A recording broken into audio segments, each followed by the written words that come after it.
Hello, friends, and welcome back to Malicious Compliance Stories. Let's start our video with a tale from a trade shop where employees collectively found a small but effective way to reclaim their time and respect. Serves as a reminder of the power of solidarity. But before we begin, best way to support our channel is to leave comments, like, and subscribe with the turned on bell so you don't miss the new video every single day. Here we go. Tell me to work when I'm not on the clock? Okay. This will be a rather basic one, but it still warms my heart. I used to work in a trade shop run by a great boss. Everyone got along great, except for one of the department heads. Let's call them B. For reasons unrelated to this story, the boss decided to sell the shop to B, and in the wake, the majority of the staff quits within months, leaving us understaffed. I naively decided to stick it out and assumed that B would hire people to fill the empty positions. They don't. We go from a 15-person trade shop down to a 5-person within a year, and that includes the 6 people who turned over. One of the many issues that developed, and there were many, was B's inability to schedule, or think through actions to the end, and plan ahead. While I worked there, the 2 years with the boss, I often came in 10 to 15 minutes early due to the nature of my commute. I'd come in, unload my stuff, make some coffee, small talk with my coworkers, shoot the crap with my boss, but we never really started work until everyone's scheduled start time. When B took over, the moment you stepped into the shop, B immediately started to bark orders at you, regardless of if you were in the building 15 to 20 minutes early. Mostly it's because B was in a rush to get something done they just remembered. When I, the now most senior person left at the shop from the old regime, would point out we technically weren't on the clock yet for another 15 to 20 minutes and I want to make coffee, B would just snap at you, telling to do it now because so-and-so's coming right at opening. So I started to wait in my car, bring in coffee from home, and would only walk in the door as the last minute was changing. I was technically never late to work and was ready to work the moment I stepped through the door. I don't know if B caught on, but the rest of my staff did and followed suit, since I told them to. For the remaining months I lasted there, all my co-workers would still often show up early to work, but all wait in the vehicles. At some point, one of them had a minivan and we all party in there and go in as a group. Anytime a new person joined, because someone walked off, we would also warn them of what would happen. It's been several years since I worked there. I don't know any of the current staff beside B. I happened to be doing an on-site install nearby at the time that shop would open and looked over into the parking lot in front of the shop. Like clockwork, a minute before the shop was scheduled to open, about 6 people got out of their vehicles and headed in. I may not work there, but it's nice to see my resistance still exists. Edit. For those asking why I just didn't clock in early and get overtime, it's simply because I didn't want to. I deliberately arrived to work early so that I can get into the correct headspace to deal with B, and I want to hang out with the staff for a few minutes before we have to deal with the daily crap show. At that point, I just put to end the 10 to 11 hour work days I was putting in to deal with cleaning up B's mess. I was willing to help out since I felt bad that half the staff left and they just needed the help. I also like money. But after 6+ months of the same mistakes happened with no effort on B's part to even acknowledge there are issues, I burned out.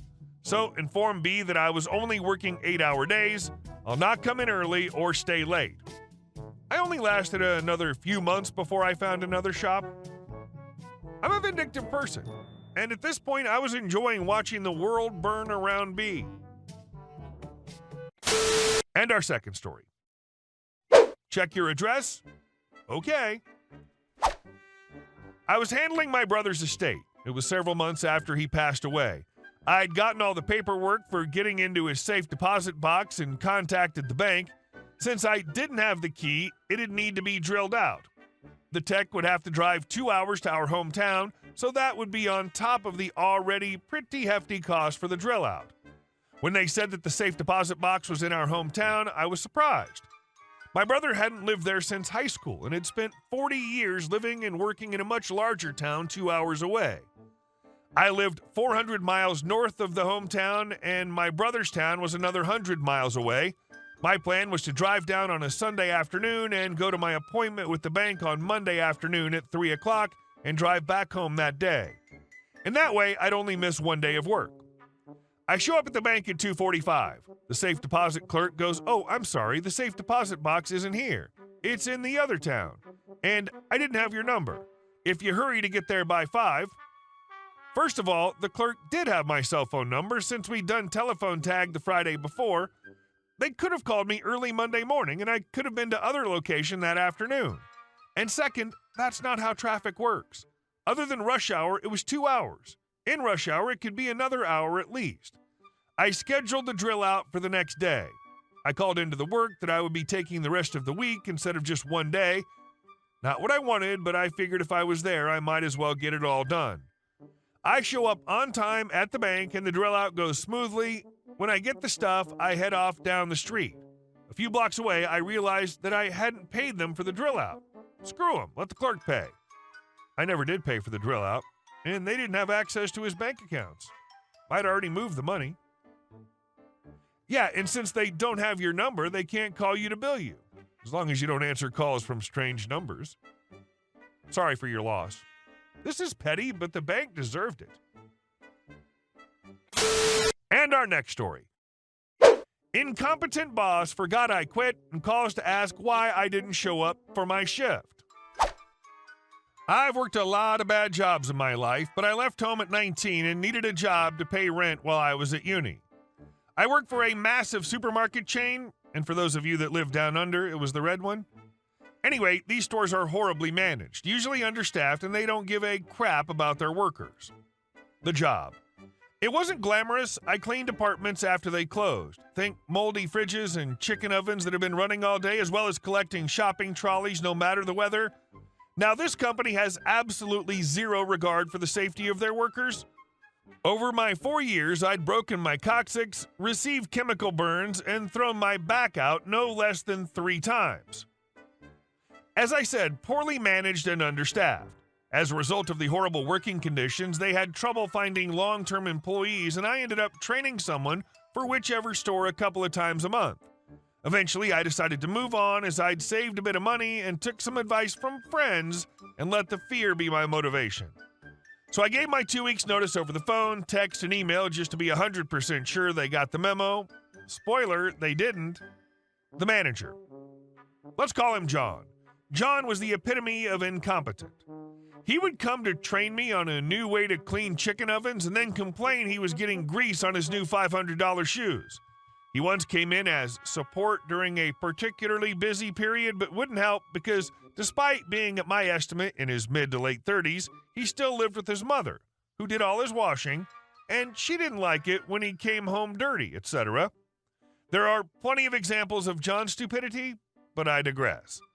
Finally, after 4 years of working my butt off and requesting a transfer to a different department due to my multiple at-work injuries, I just quit. As previously mentioned, I gave plenty of notice and went above and beyond to ensure he knew. Anyway, as my last 2 weeks pass, everyone in the store knows I'm leaving and I'm expected to train my replacement any day, but no one shows up. Now I work alone, and there was only one other guy doing my job on the nights I wasn't at work, but he got lots of complaints and by all accounts wasn't very good.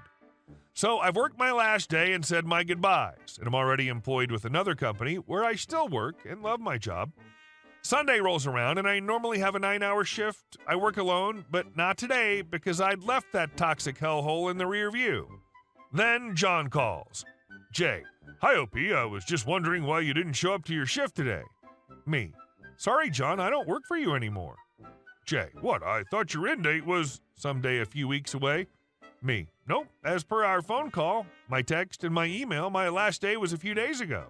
Jay, oh, well, Me, yep, sorry, bye, click. Most satisfying moment of my life. Several months later, I got a call from another store asking if I could work a shift there.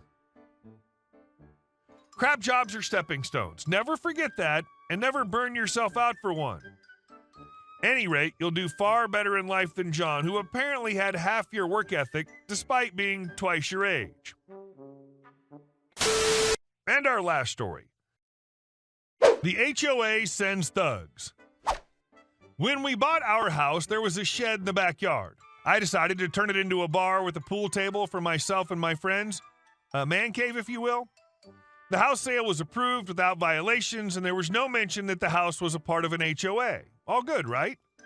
Unfortunately, before we even moved in, someone broke into the house and stole some of the kitchenware we bought with the house, including a microwave, French pans, pots, and even an old broken toaster. LOL. There was a security booth in the basement with surveillance camera monitors, and I could only see a person in black wearing a ski mask in the recordings. The guard, more precisely the security service from the HOA and nearby houses, assured me they would handle this and report it to the police themselves. That evening, the guard came to my home to provide additional information that might be needed and to have me hand over the surveillance recording for the police. I made a copy for him on a flash drive, thanked him for taking the time to make me feel safe in my new home, but before leaving, he warned, "Just a heads up, the HOA will be coming after you about your shed. They want it removed." After some more discussion, he informed me that the previous owners left this house because the HOA facilitated it. So I lived there for another 2 weeks and received no news about my theft, but I did get a letter from the HOA demanding that I demolish my shed. I simply threw the letter away and asked my lawyer to inquire with the police about my theft. It turned out that no one had heard anything about any theft. When I went to talk to the guard who'd taken my recording on the flash drive, I was told that he'd been fired a long time ago and they knew nothing of any recording. After that, I decided to terminate the contract with the security company serving the HOA, but the head of security said that he was the only thing standing between me and the HOA and that I shouldn't do that. The guy probably thought he was an action movie hero or something. So I took my lawyer, the theft recording, and also the recording of me handing the flash drive to the guard, and we submitted all this with a statement to the police. My lawyer also found the fired guard and made him a witness. Turned out that the security company was owned by the president of the HOA, and they'd been trying something similar for many years with many of my neighbors. In short, the guy thought he was Don Corleone and thought he could get away with everything, but he turned out to be a minor kleptomaniac major and got caught for being too greedy and selling the stolen items on the internet, and he couldn't sell my broken toaster, which remained in his basement. I don't understand why a wealthy person would engage in such activities, but he was sentenced to 4 years.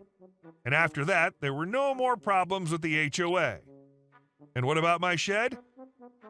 I love having drinks in my shed with friends on winter evenings. Cheers! Hey, thank you all for watching the video. I'll see you in the next one.